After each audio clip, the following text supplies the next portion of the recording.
उत्तरायण 14 जनवरी मंगलवार 2025 को मनाएं। उत्तरायण संक्रांति का क्षण प्रातः 9:03 है। सूर्य का उत्तर दिशा की ओर गमन उत्तरायण कहलाता है। दरअसल उत्तरायण सूर्य की एक दशा है। उत्तरायण का शाब्दिक अर्थ है उत्तर की ओर गमन। उत्तरायण काल की शुरुआत 14 जनवरी को होती है। इस दौरान सूर्य मकर राशि में प्रवेश करता है।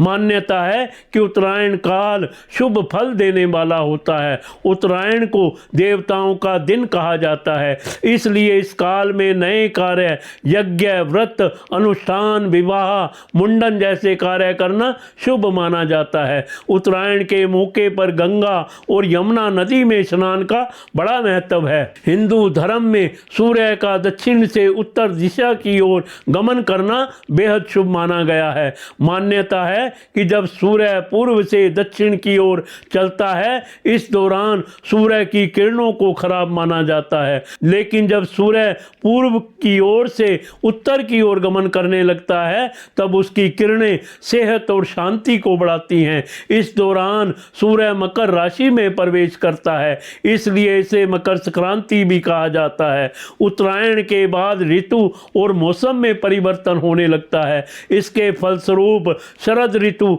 यानी ठंड का मौसम धीरे धीरे समाप्त होने लगता है। उत्तरायण की वजह से रातें छोटी और दिन बड़े होने लगते हैं। जब सूर्य उत्तरायण होता है तो यह तीर्थ और उत्सवों का समय होता है। शास्त्रों में उत्तरायण काल को सकारात्मकता का प्रतीक माना गया है, जबकि दक्षिणायन को नकारात्मकता का प्रतीक माना गया है। उत्तरायण काल को ऋषि मुनियों ने जप, तप और सिद्धि प्राप्त करने के लिए महत्वपूर्ण माना है। उत्तरायण को देवताओं का दिन माना जाता है, क्योंकि इस समय सूर्य देवताओं का अधिपति होता है। मकर संक्रांति उत्तरायण काल का पहला दिन होता है, लिहाजा इस दिन स्नान, दान और पुण्य करना शुभ फलदायी होता है। उत्तरायण काल के महत्व का वर्णन शास्त्रों में भी मिलता है। हिंदू धर्म के पवित्र ग्रंथ श्रीमद् भागवत गीता में स्वयं भगवान श्री कृष्ण ने कहा है कि उत्तरायण के 6 माह के शुभ काल में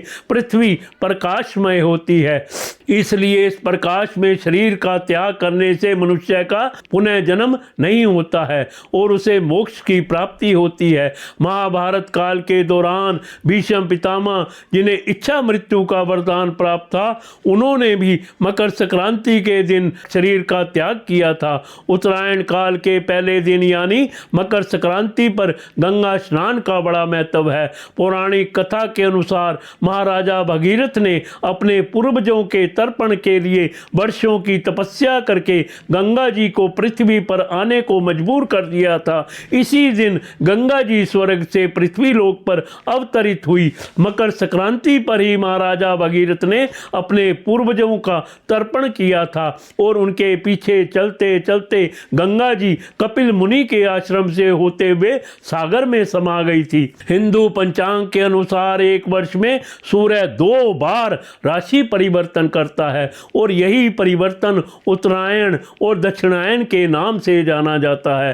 काल गणना के अनुसार जब सूर्य मकर राशि से मिथुन राशि तक भ्रमण करता है, इस समय को उत्तरायण काल कहा जाता है। इसके बाद सूर्य कर्क राशि से धनु राशि तक संचरण करता है, इसे दक्षिणायन कहा जाता है। इस तरह सूर्य के दोनों अयन 6-6 महीने के होते हैं। इसके विपरीत उत्तरायण के 6 महीने बाद यानी 14 जुलाई को सूर्य दक्षिणायन हो जाता है। दक्षिणायन काल में सूर्य दक्षिण दिशा की ओर झुकाव के साथ गति करने लगता है। मान्यता है कि दक्षिणायन का काल देवताओं की रात्रि है। दक्षिणायन में रातें लंबी हो जाती हैं। दक्षिणायन व्रत और उपवासों का समय होता है। इस दिन कई शुभ और मांगलिक कार्य का करना निषेध होता है।